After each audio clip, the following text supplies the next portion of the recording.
The frost had sealed his eyes open before anyone found him. High Marshal Korvath floated in the center of his own bridge, arms loose, cloak drifting behind him like a torn flag. The command deck around him had gone dark. 11 hull breaches let the void look straight in. Somewhere below his boots, a single console still blinked green, patient, useless.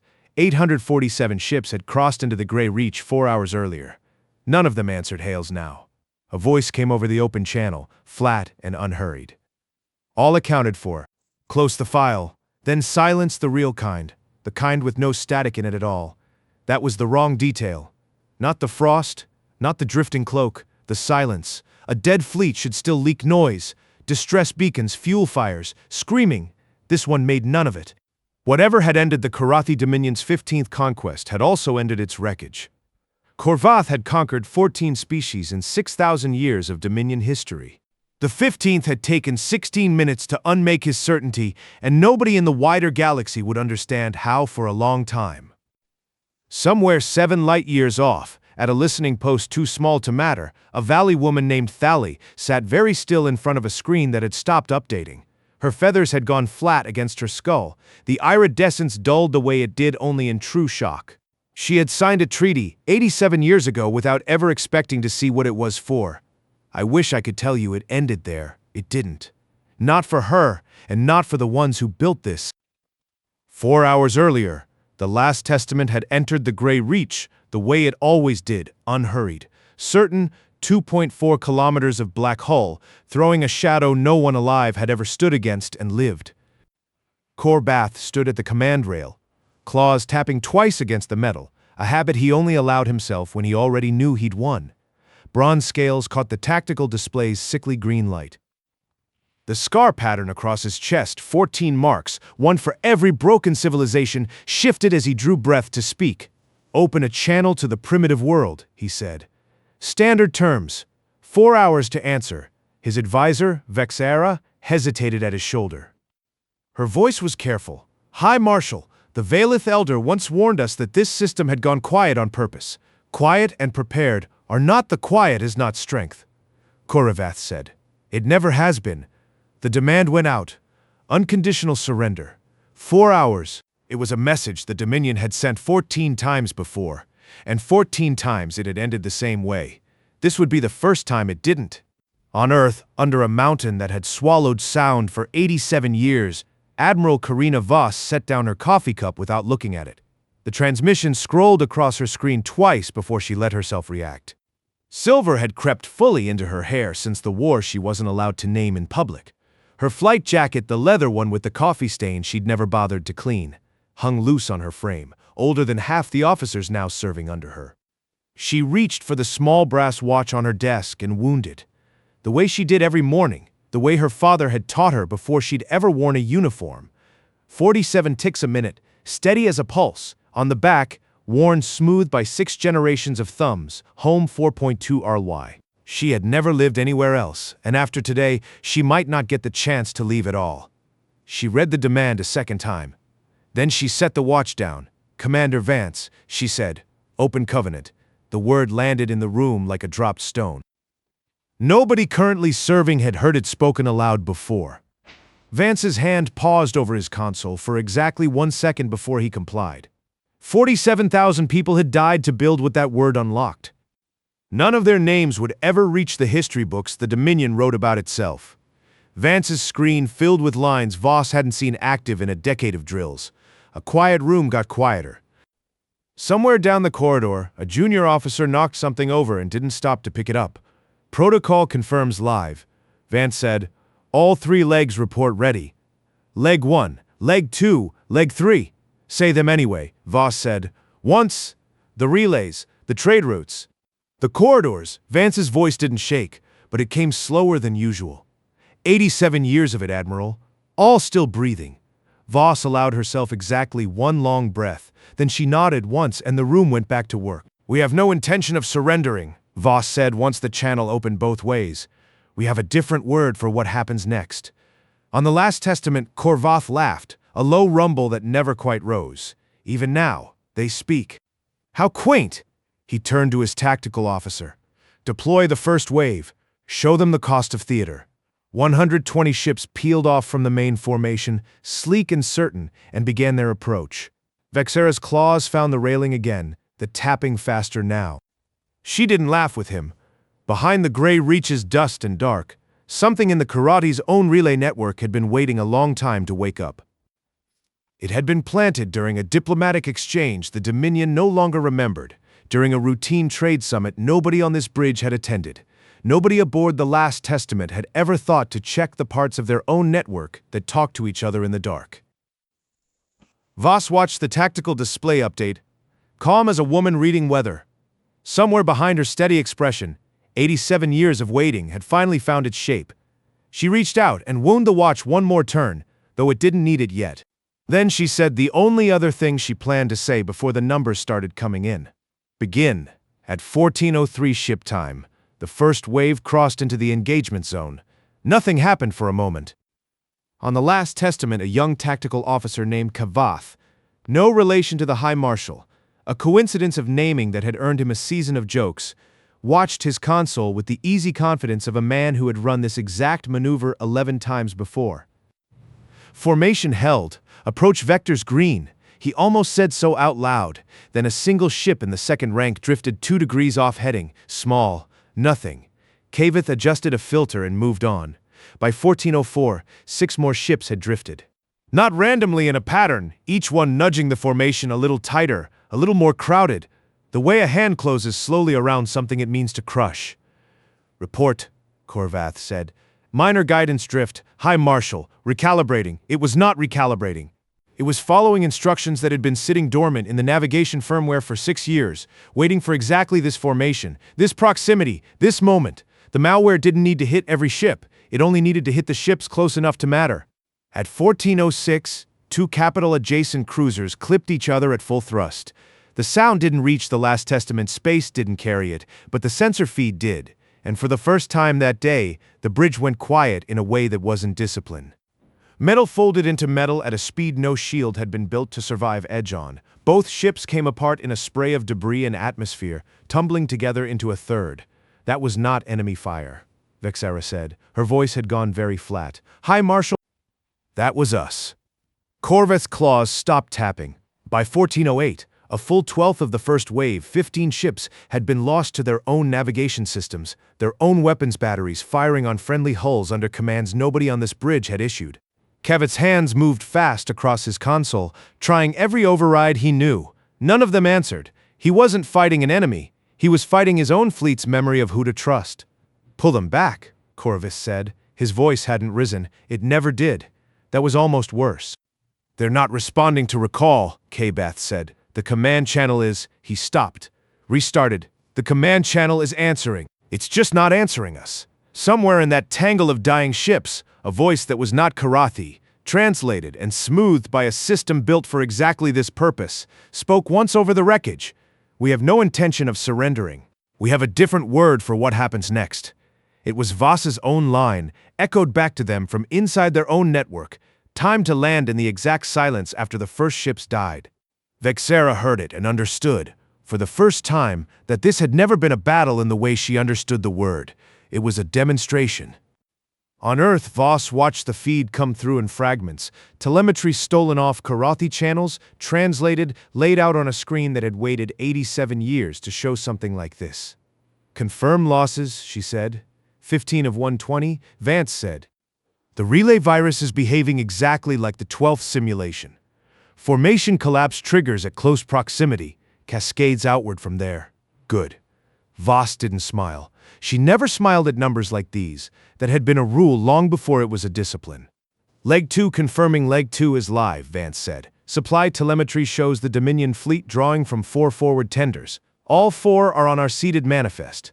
Voss reached for the watch again without meaning to. 47 ticks, steady as ever even now. They'll notice the fuel numbers before they notice the mines, she said mostly to herself. Let them notice. It won't matter which order they learn it in. Back on the Last Testament, Korvath had regained enough composure to speak evenly, though the tapping at his claws had returned. Faster now, an old tell he'd have punished in any officer under his command. Casualties are acceptable, he said. Continue the advance. Bring up the second rank. Hi, Marshal.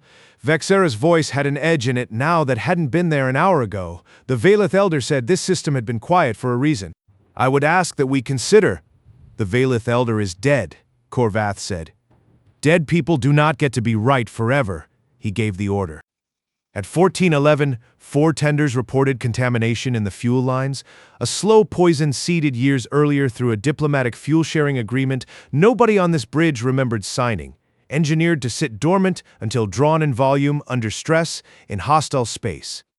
The second rank of ships began drawing fuel from the forward tenders, exactly as their supply protocols dictated, exactly as they had 1,000 times before on 1,000 other campaigns. None of them checked the manifests. Why would they? The manifests were their own. Exactly like this. Engines that should have burned clean began to stutter. Not explode, not yet. Just stutter, just enough to break formation discipline a second time, just enough to turn 800 and some ships into a crowd instead of a fleet. Kevat's hands had gone still on his console. He wasn't running diagnostics anymore. He was watching sensor relays. Vexera said suddenly, High Marshal, if the fuel and the navigation systems have both been, we should assume the sensor net is compromised as well. At 1411, a signal that had been sitting in the Dominion's own sensor architecture for 87 years patient, dormant, planted across 23,000 relay nodes scattered through every system the Dominion had ever touched during a trade visit. We should assume everything is compromised. For the first time since the demand had gone out, Korvath didn't answer immediately. He didn't get the chance to. A survey mission, a diplomatic courtesy call, woke up all at once. It didn't destroy anything. It didn't need to. It simply began to lie. Ghost fleets bloomed across Korathi tactical displays, hundreds of them converging from angles no real ship could hold. Phantom commands rippled through the chain of authority, contradicting real orders half a second after they were given. On Kavath's screen, the Last Testament itself reported taking fire from 3 directions that held nothing but empty space. Confirm contacts, Korvath said, and for the first time his voice had lost its rumble entirely. It had gone thin. I can't, Kavath said. Hi, Marshal, I can't confirm anything. Half of what I'm seeing isn't there and I don't know which half. Ships that should have held position broke early, chasing threats that didn't exist. Ships that should have broken held their ground against threats that did. The tactical network, the thing every Korathi campaign for 6,000 years had been built to trust, absolutely had become a stranger wearing a familiar voice. Vexera's claws gripped the railing hard enough to leave marks. They didn't attack our fleet, she said quietly, almost to herself. They attacked our certainty. They've been inside this network since before either of us were born. Korvath said nothing. Somewhere below the command deck, ships that had conquered 14 worlds were beginning, very quietly, to turn on each other in the dark. Kavath's hands hovered over controls that no longer meant what they used to mean. Around him, the tactical display kept insisting on ships that weren't there, kept erasing ships that were. He had trained for combat. He had not trained for a fleet arguing with itself about what was real. Pull everyone back to formation baseline, Korvath said.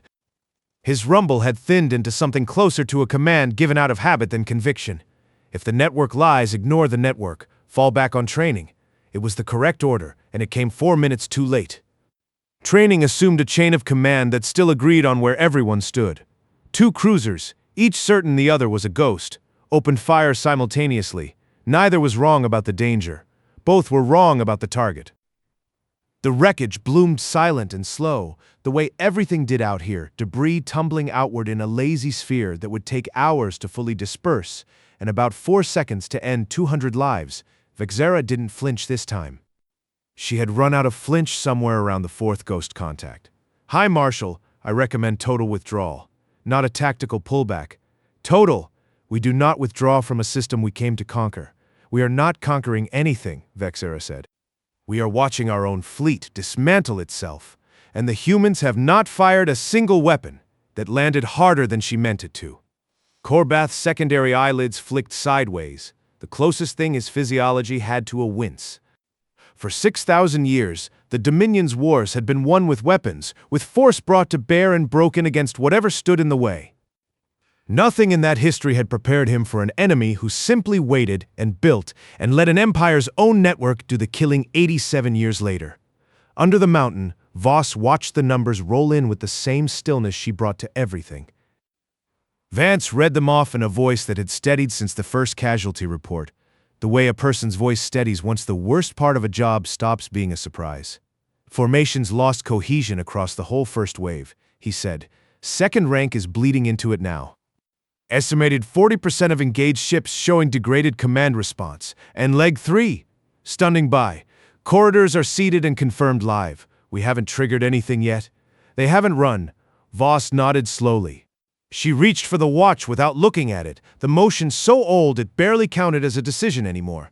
47 ticks.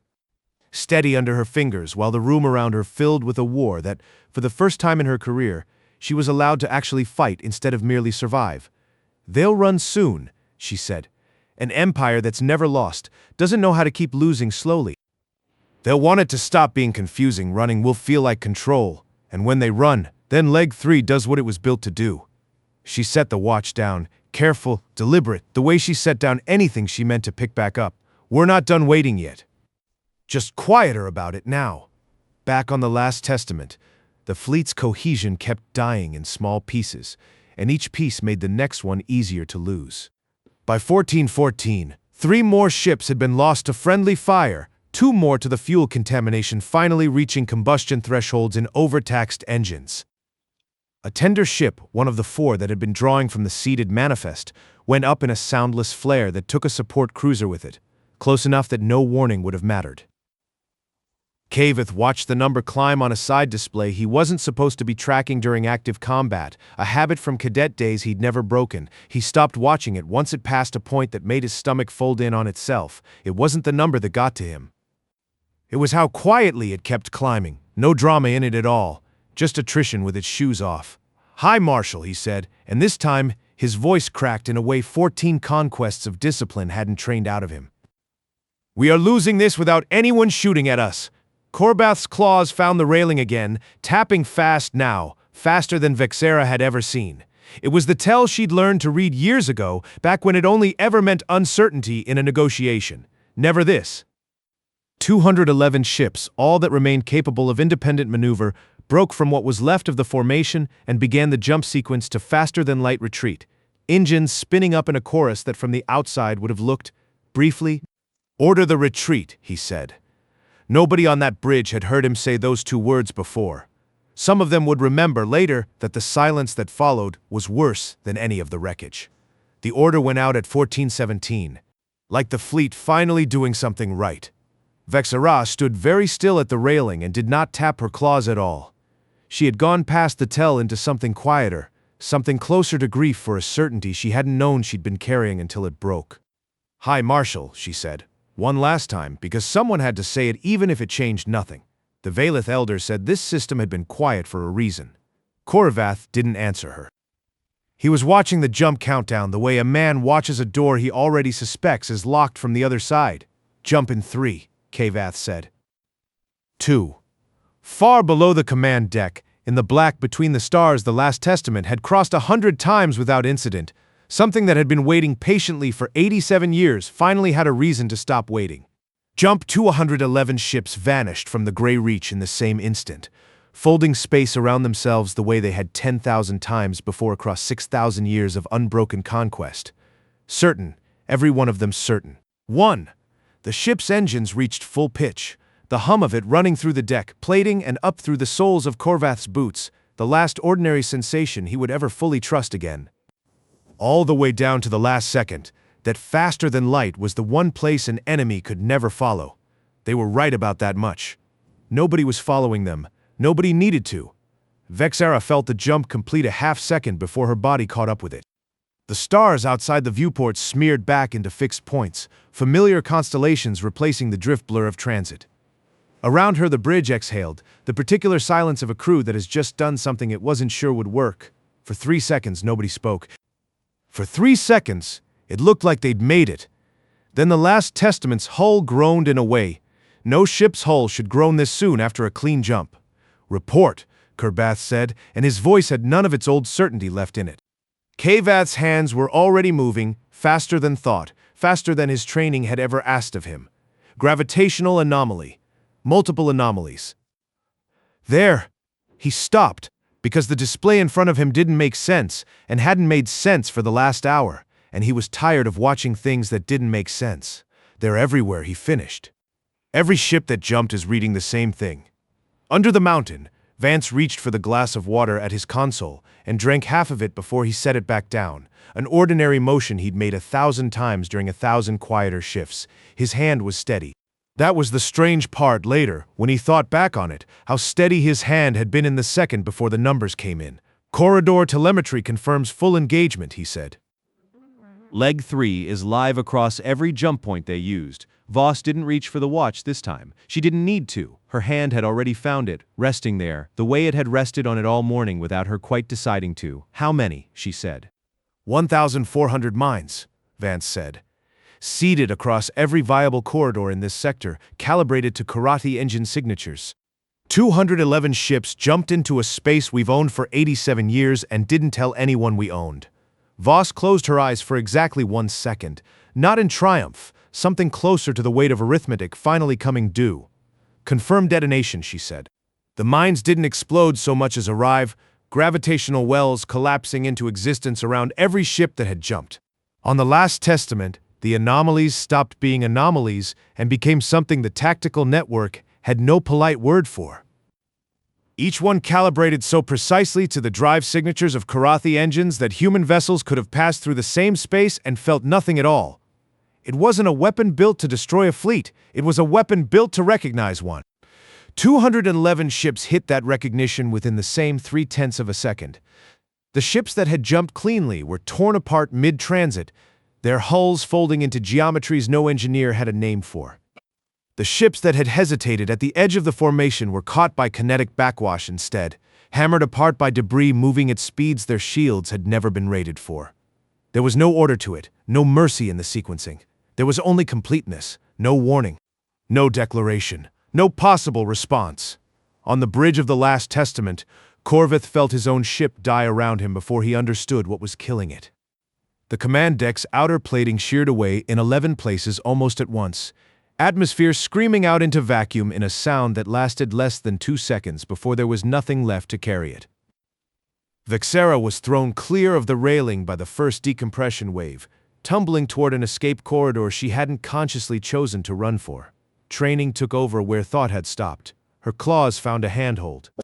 Her body found the narrow service shaft that led toward the aft evacuation pods, the ones nobody expected to need on a flagship that had never lost a battle. Behind her, through the tearing metal, she heard Corvith's voice one last time, not a command, not a curse, just her name, half-formed, cut off by the vacuum before it finished. She didn't look back. She sealed the pod hatch with hands that wouldn't stop shaking and watched through a viewport the size of her palm as the Last Testament came apart into a field of drifting metal and frost. 7 light-years away, at Watchpoint Station, Thali watched her sensors register the detonation as a spike of gravitational noise too large to be anything but total. She had spent 87 years believing the treaty she'd signed was a promise never meant to be kept, a formality, a hedge against a threat too distant to be real. She had grown old inside that belief the way a bird grows old inside a cage it stopped noticing. Now the cage was gone. In its place was a silence spreading across 211 points of light that had, until 0.3 of a second ago, been ships. Her feathers lay flat against her skull. She did not move for a long moment. Then, for the first time in longer than she could remember, she spoke aloud to an empty room. They knew, she said. They knew everything. Nobody answered her. Nobody needed to. On the Last Testament's wreckage, one signal survived the detonation. It was small and it was faint, and it came from a single escape pod drifting clear of a debris field that had once been a flagship. It pinged on a frequency the Karathi used for distress, automatic, dumb, indifferent to who or what might be listening. Under the mountain, Vance caught it on a passive scan 2 minutes after the detonation confirmed complete. He almost dismissed it as wreckage noise. Almost. Admiral, he said. We have a live signal, one, coming from the debris field. Voss looked up from the tactical display, and for the first time since the demand had arrived that morning, something in her steady expression shifted. Not alarm, not satisfaction, something quieter and harder to name. One survivor, she said. One. Vance confirmed. Life signs reading Korathi. Female. Voss was quiet for a moment. Somewhere in that silence was 87 years of planning for every outcome, except this one. The plan that assumed either total victory or total loss, and had never quite accounted for a single witness left standing in the wreckage of both. "Do not touch that signal," she said finally. "Track it. Don't intercept. Let her get where she's going. Ma'am, a war this quiet needs someone left alive to describe it," Voss said. "Otherwise it's just a rumor the galaxy tells itself. Let her carry it home." The pod's distress signal blinked once against a black nothing, and nobody answered it. That was the mercy, if it was a mercy at all, that no one came to finish what the mines had started. Vexera drifted inside a shell built for 6 alone, watching the debris field where the Last Testament had been a cathedral of black metal a lifetime ago. Frost was already forming on the pod's inner viewport. She didn't wipe it away. She wanted, in some part of her that had stopped making sense, to see it happen. The wreckage told its own story without her narration. Hull plates tumbling end over end. A cloak, his cloak, 14 conquests woven into cloth, caught on a jagged spar, turning slowly, patient as a flag no wind would ever move again. Somewhere in that field, High Marshal Korvath hung frozen at the center of a bridge that had never learned to lose, secondary eyelids locked open on a sight he'd had no time to understand. She did not try to reach him. There was nothing left to reach. A voice crossed the open channel then, flat and human, untouched by triumph. All accounted for. Close the file. It wasn't meant for her. She understood that even as she heard it. It was a closing note spoken by someone who assumed no one alive remained to hear it. She let it pass through the pod's hull like something she had no right to keep, and did not answer, and did not move, and let herself be found. 3 weeks later, the room they put her in smelled of antiseptic and something colder underneath it. The particular fear of an institution that has never before had to ask itself hard questions. They asked her the same question 4 times, then 7. Then 12, phrased a different way each time, as if the shape of the sentence might crack something open that the content hadn't. What happened out there? Vexera gave them the same answer every time, plain, unadorned, the words worn smooth from repetition the way riverstone wears smooth from water. They knew, she said. They knew everything. The interrogator, young, unscarred, still believing in the old certainties the way she once had, leaned forward on the 12th asking. Knew what? Specifically, our formations, our fuel routes, our jump corridors, all of it, she said. Before we sent the demand, before we crossed into that system, they had been waiting for us to arrive since before either of us were born. She paused, and something in her voice went quieter, not from fear now, but from the particular grief of understanding too late. The Dominion's War College would spend years arguing over whether it had been a weapon or a philosophy that had ended them, whether the humans possessed some device beyond imagining, or whether the true weapon had simply been patience. We called it silence. It was never silence, it was aim. Of the ships that had crossed into the Grey Reach that day, none remained, not one hull, not one crew, not one flag intact enough to fly. Held for longer than the Dominion's institutional memory could conceive of holding anything. Both answers were true. Neither was comfortable. Somewhere in the wreckage's silence, a truth had settled that would take the wider galaxy the better part of 6 decades to fully absorb. An empire that measured its strength in conquest had met a species that measured its strength in memory, and memory had won. Under the mountain, Voss stood alone in the room where Covenant had first been spoken aloud, now returned to its usual quiet. Vance had gone home for the first time in 3 days. The consoles had powered down to standby, their green light dimmed to something almost gentle. She picked up her coffee cup, found it cold, and drank it anyway. It was, she thought, the most ordinary thing she'd done all month, and she was grateful for it in a way she didn't try to explain to herself. Then she reached for the brass watch on her desk. She turned it over once in her palm, feeling the worn engraving under her thumb, the way 6 generations of thumbs had felt it before hers.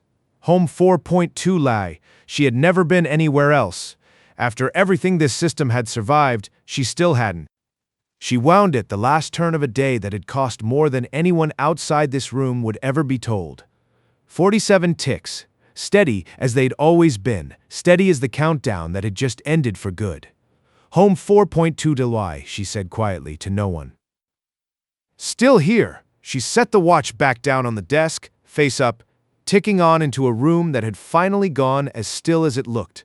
The Dominion's remaining worlds received the news in fragments, translated badly, believed reluctantly.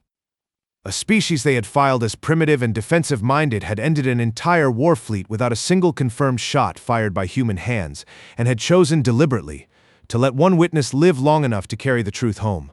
When Earth finally spoke, the galaxy listened. Then it understood. Humanity had not been waiting to be attacked. They had been waiting for permission to finish it. The watch kept ticking on the desk, 47 beats a minute, long after the room's last light went dark.